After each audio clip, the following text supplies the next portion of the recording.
Demokrat semakin nyungsep jikalau tidak lakukan langkah seperti Golkar.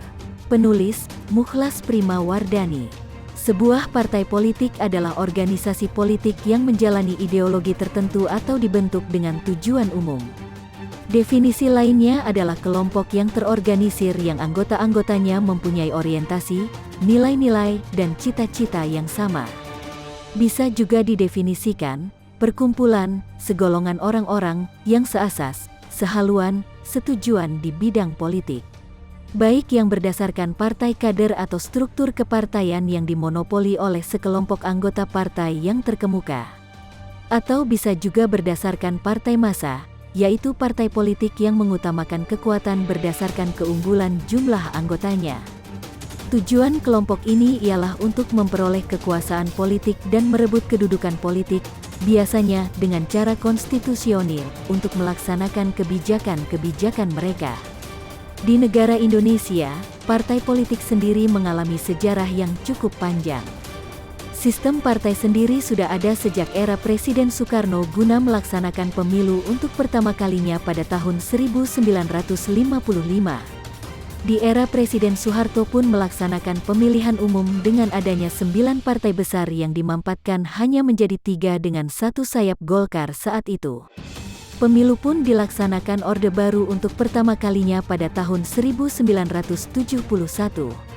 Ada 360 kursi yang diperebutkan 9 parpol dan sekber golongan karya. Jumlah ini ditambah 100 kursi dari Angkatan Bersenjata Republik Indonesia atau TNI. Jumlah total kursi di DPR menjadi 460.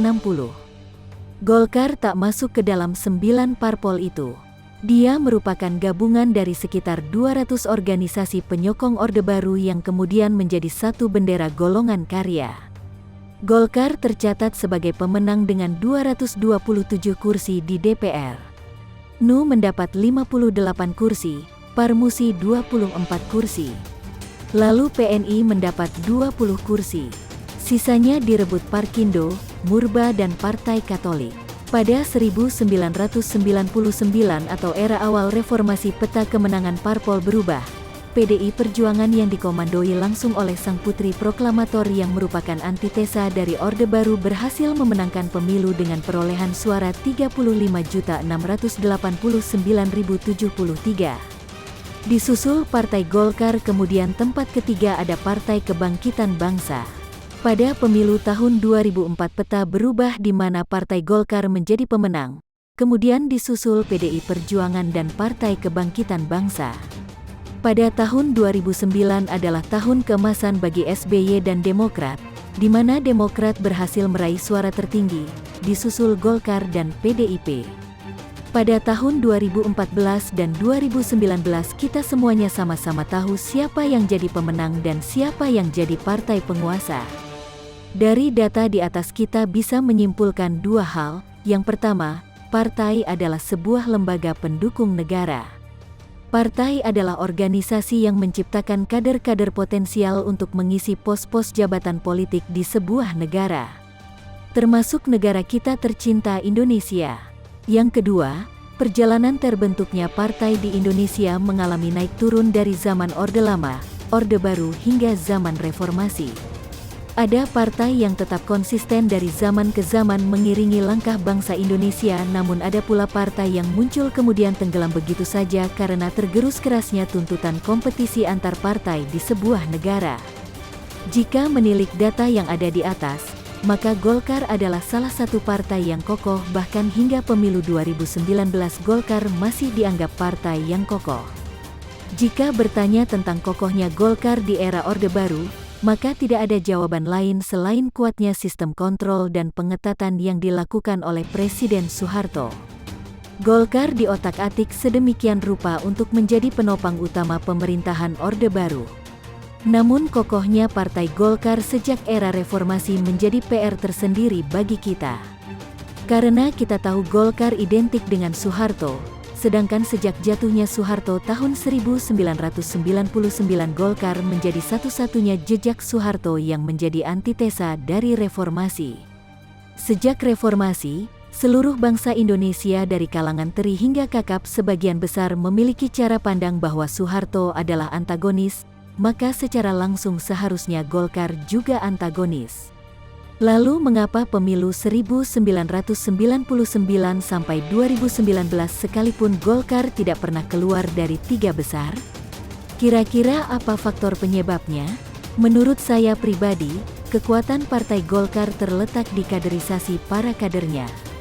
Mereka adalah organisasi bukan main-main yang ditempa dengan cara demokratis bukan terah. Golkar berisikan orang-orang yang memiliki kompetensi untuk saling berkompetisi membuktikan diri sebagai politikus terbaik. Justru di situ letak kekuatan Partai Golkar. Hal ini berbanding terbalik dengan Demokrat, meski kadernya menjadi presiden pada tahun 2004. Tetapi tahun itu Demokrat tidak menjadi partai pemenang. Sehingga jelas itu murni strategi cantik Demokrat dalam Pilpres 2004. Masa keemasan Demokrat adalah tahun 2009, mereka menjadi pemenang pemilu legislatif sekaligus pemilu presiden. Namun tahun 2014 dan 2019 Demokrat nyungsep. Dan prediksi saya 2024 mereka lebih nyungsep lagi dari sebelumnya. Masa FPI dibuang sayang, buat Fadlizon di persimpangan jalan. Penulis, Ruskandi Anggawirya. Tak menyia-nyiakan kesempatan terkecil sekalipun, Fadlizon menyambar momentum penunjukan Kapolri berikutnya yang kebetulan sedang menjabat Kabareskrim. Dia pun mengangkat masalah penembakan 6 laskar FPI beberapa waktu lalu sebagai isu kontroversial. Terkesan mengingatkan, Fadli pun melanjutkan komentarnya setelah menyampaikan selamat kepada calon Kapolri.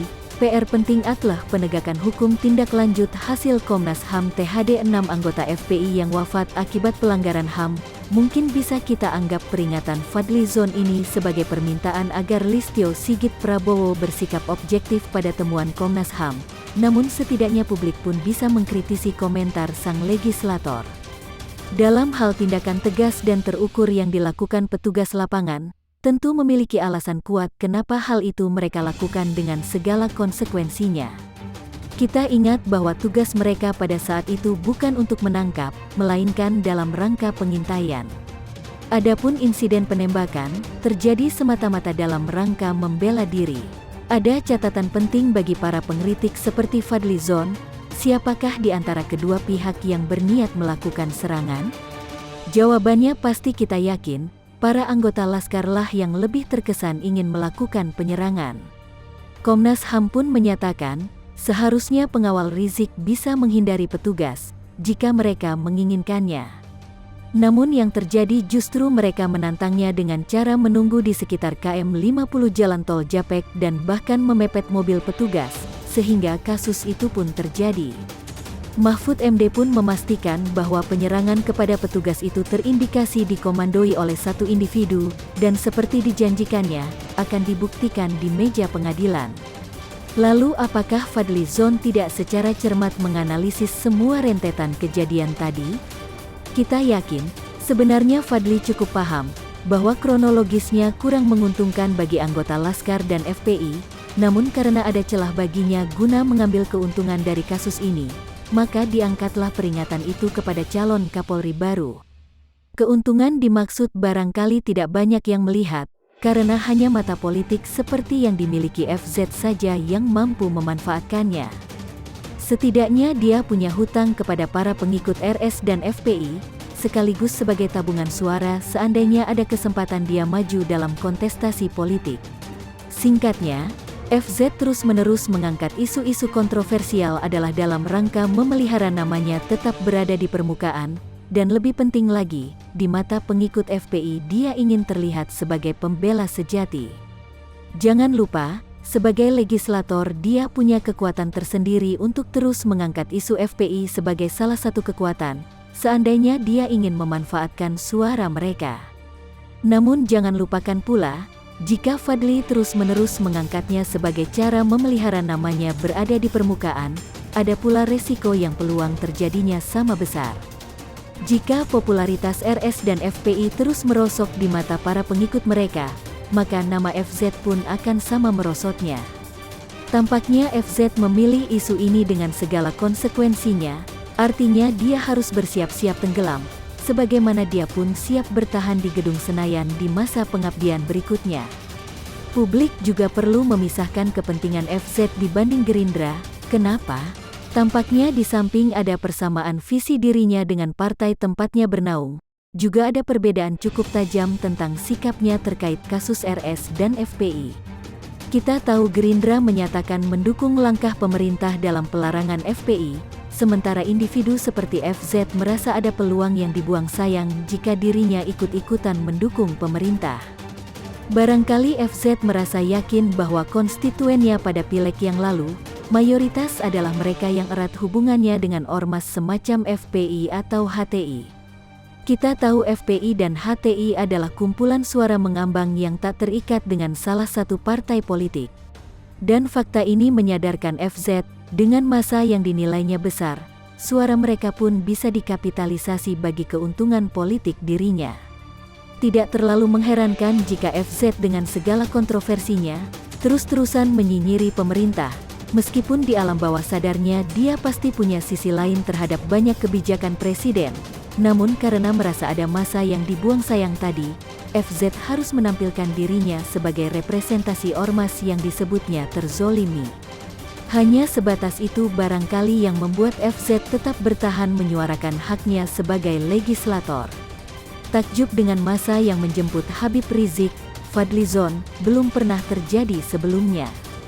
Kehadiran imam besar Front Pembela Islam tersebut dikabarkan ditunggu-tunggu oleh massa pendukungnya.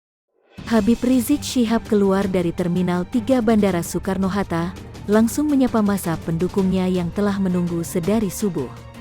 Sementara itu, Wakil Ketua Partai Gerakan Indonesia Raya, Gerindra, Fadlizon menilai bahwa kepulangan Habib Rizik ke tanah air merupakan peristiwa besar.